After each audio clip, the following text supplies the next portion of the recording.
Interesting in terms of the most approved, because we're going to answer this three different ways. Because Harry, I think it's a very interesting point. Caleb has the most approved relative to he's the closest to a Super Bowl. So that gap, as you would know better than we would, is probably impossible. To go from playoffs to Super Bowl is harder than stinky team to playoffs, right? You're saying, guys, financial future is on the line. I'll take the combination of the two. Yes, Jordan Love is the most approved. Here's why. Everyone treats him like he's an MVP. Everyone treats him like he's gone to a Super Bowl and he's the next in line of great Packers quarterbacks. Jordan Love has never won a division. Jordan Love has never won a division. Kevin Clark's going to tell me how great his numbers are and all these letters that are with analytics that I don't understand and blame everybody else but the guy that we talk about the most. So he has the most to prove to me, Jay, because he has to win the division at least. And the Bears are really good, obviously. The Lions, hopefully for them, have a comeback year. I think Harry had the Vikings undefeated. So he's going to have a lot of competition in that division.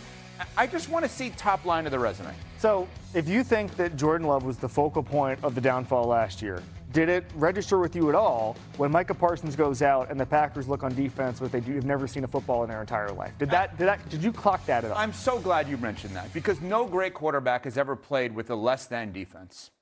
It's never happened before. No great quarterback has ever had a defender go out on a big-time team and still make a run. I would actually argue Tucker Kraft could make the argument he's more important to this case in terms of Jordan Love on offense and making up for the points. Mike is a better player. But that same Tucker Kraft what happened to him last season? He got hurt. Yeah. Their number one target in Tucker Kraft got hurt. They were missing offensive linemen. Wide receivers got hurt left and right. They didn't play in all 17 games. So and that's the first time this has all ever happened. But that's my thing about Jordan Love. Like, yes, you want him to be that guy, but can I have my arsenal of weapons at my disposal when I go out there on a consistent basis? Christian Watson's getting hurt. Matthew Golden didn't play in all games. Tucker Kraft tore his ACL. You have guys left and right that are supposed to be premier pass catchers for you that aren't consistently on the football field.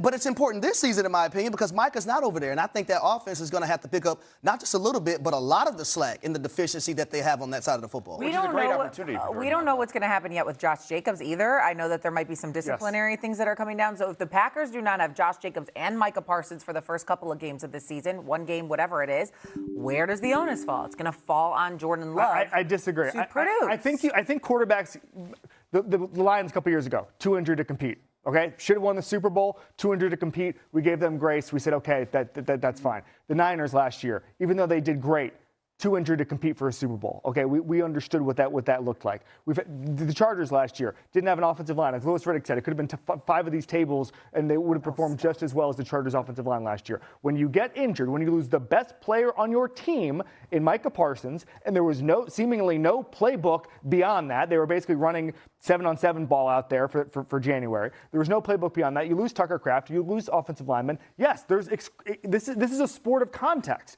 You can't just say, oh, quarterbacks rise above their circumstances. Because guess what? There were years Tom Brady didn't have enough pass catchers, and he went a decade without winning a Super Bowl. Joe Montana had dry spells. We have these examples of quarterbacks who, even though they were great and were able to rise above some of their circumstances, it wasn't all. Yeah, I mean, Brady won a Super Bowl, 3 of them early without Gronk, and 1 of them late without Gronk. He won 1 without Edelman. I'm just like... Gronk was like 10 when they started winning Super Bowls. They had a damn great defense, though. Yes, like, you they had Bill Belichick. Can't omit that. They had Bill Belichick, the quarterback whisperer, who was... But I said specifically with Brady. But Harry, here's my final take on this. I think we somehow make the excuse for Jordan Love and other people that have injuries around him. If we're going to do that, which is fine, we need to multiply those that win by a lot, right? If you win, okay, but if you win without any of your top weapons or any of your best defenders, we need to maybe times that by 2 in terms of the number of Super Bowl or number of wins, because I can't believe the amount of excuses we make for that. We call it giving credit where credit is due. Well, we need Is to give that more what of we it do? then. More of it. Okay.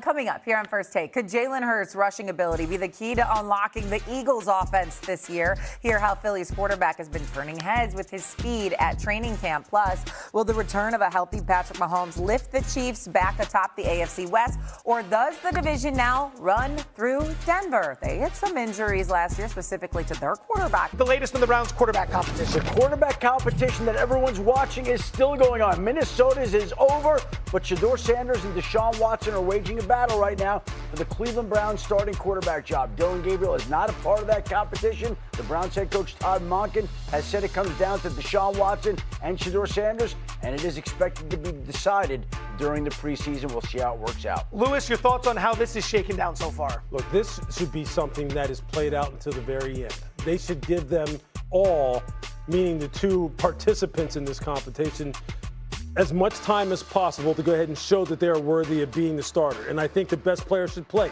I don't think there should be any predetermined ideas and or thoughts about who the quarterback should be when week one starts out. I like how they're handling it so far. I think Todd Monken, look, he's just about winning games right now. He's not about playing favorites. There's nothing political about this. They need to just get a guy on the football field that can take advantage of what is a vastly improved roster. Give Andrew Berry, the GM, credit. This football team is being set up to really do some things here in the future. Let's move south to Atlanta. Adam, take us through the latest with the Falcons quarterback competition. Michael Penix still is not taking part in 11-on-11. He's out there throwing passes in 7-on-7, but he's not going to be a full participant in camp until later this summer. And that leaves Tua Tagovailoa taking the bulk of the work with the team, and it leaves him in the pole position to claim and win this starting job in Atlanta. Hard to imagine that Tua wouldn't be the starting quarterback on opening day. Michael Penix has to get back. We'll see when he does what kind of claim he can make for that starting job. Harry, that's your team. Your thoughts on what's going down in Atlanta? Yeah, and I agree with Adam right now. When you look at a guy in Tua Tagovailoa, he's the one leading the charge. He's doing 11-on-11 drills. Michael Penix is not doing that. He's doing individual 7-on-7, but at the same time, you want to be in that huddle when the offensive linemen are there. You want those guys to hear your voice and understand where you're coming from. The quarterback position in Atlanta, you just have to not mess things up. You have Bijan Robinson, who I think is the best back, Drake London, who can win one-on-one, Kyle Pitts, who's a matchup nightmare at the tight end position. So can you remain healthy enough and also be consistent at that position so this team can thrive from an offensive standpoint? Two quarterback battles. Let's go to Philadelphia in a critical season for a quarterback who's got the job secure for now, Jalen Hurts. He once again has a new offense to learn under yet another offensive coordinator, his fifth in the last 5 seasons. New OC Sean Mannion has been dialing up a healthy amount of quarterback runs this summer, and Hurts' speed has been standing out. In fact, members of the Eagles defense have been taking notice.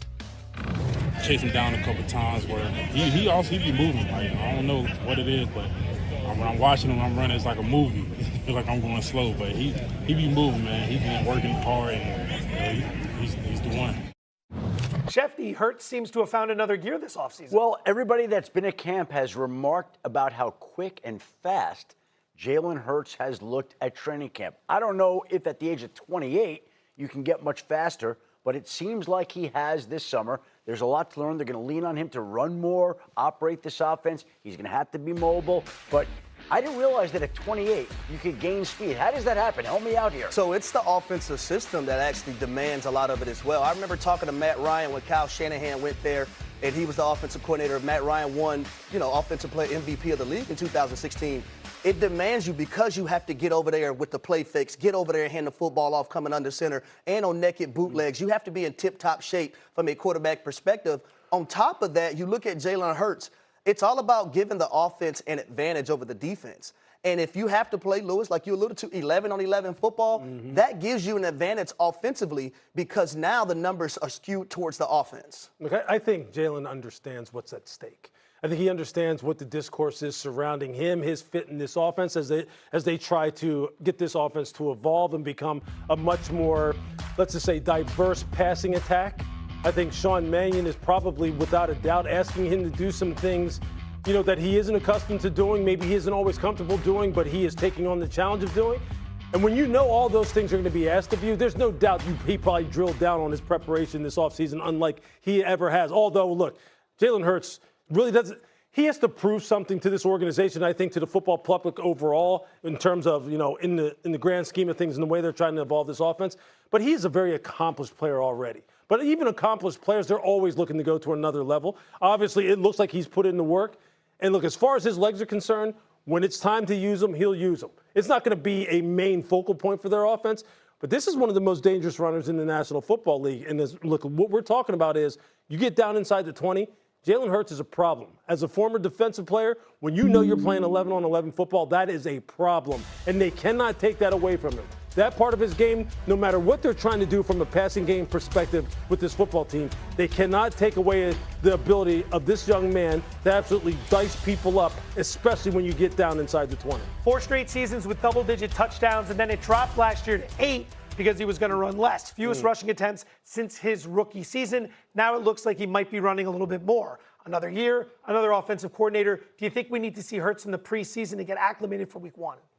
Well, we'll see whether they decide to use him. I think it's probably always a good idea to get the guy out there to give him a taste of what it's like in live action. They have not yet said whether they'll use him in any part of the 3 games. I would not be surprised if we saw Hurts for a couple of series in one of these games, maybe the second preseason game. That would seem to make some sense. It always makes sense until somebody gets hurt, until your starter gets hurt. But I would think that they may give him a little taste before the regular season begins. Yeah, I think you have to. It's a brand new offensive system. There are things within this system that Jalen Hurts is not accustomed to doing based on his prior time in Philadelphia.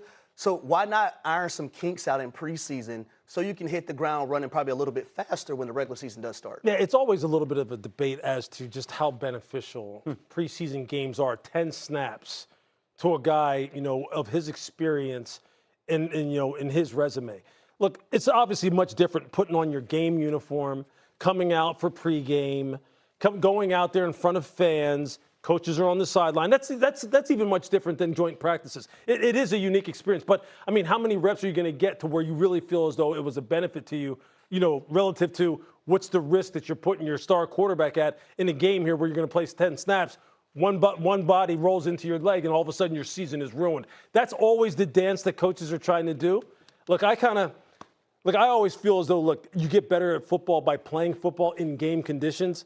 But when you're talking about guys of this, of this caliber, man, I don't know. But see, my thing is, you have players, look at the list of injuries that you have right now in training camp. I know. Without tackle football. Which speaks to, I think, a bigger problem. But if it's What's your the problem time to there? get hurt, you can't really pinpoint, okay, man, I'm going to get hurt today. It happens, it happens. What's the problem? I don't know. You know what? I have some really highly qualified trainer friends in the National Football League, and you know some of them, Adam. And that really, we've had this discussion as far as how players are training in the offseason, the amount of time that you don't get on the football field in the offseason as compared to the way it used to be. Really, the time to actually play football has really been cut down. The time to practice football has really been cut down. And then guys are thrown right into the fire in training camp and then the season. And it seems like there's a big injury a day right Exactly. now. In training camp. We haven't even gotten to the games. Maybe, I don't know. I think it's something that they need to look at, though, because it does seem a little bit more weird, prevalent now than it was in the past. Maybe we just draw more attention to it now because we cover it a lot more. But it just seems as though, God, every single day somebody's going down. The rules have changed a bit since you were playing. Not a lot, but you went through all this. Less time on the field. How detrimental can that be? Well, we had 2-a-days when we were playing. So, yeah. Full contact spent live the time. 2-a-days. We didn't leave the building at times to 10:30, 11 o'clock at night. Now they're leaving the building at 7:30, 8 p.m. It's drastically different than where it used to be. But I think, to Lewis's point, that is something that you have to look at. These guys aren't training the way that players used to. That's probably why we have a lot more injuries now. So it's drastically different. It's scaled back, and yet it feels like, I can't prove it, but it feels like the injuries have increased. Yeah, it feels that way. We need to see the numbers. Again, we talk about it a whole lot more. The coverage on the NFL is a lot more white hot all the time. But, man, it catches your attention for sure. Let's just put it that way. It's helping that they're trying to cut down on preseason games, but at the same time, you want to add more to the regular season. The off-season program to get ready is going to be something that they're going to have to monitor. First take coming up next with Kyler as the quarterback of the Vikings. Will they win the NFC North? And who is under the most pressure in the AFC North? Joe Burrow, Aaron Rodgers, or Lamar Jackson? It's First Take at the top of the hour.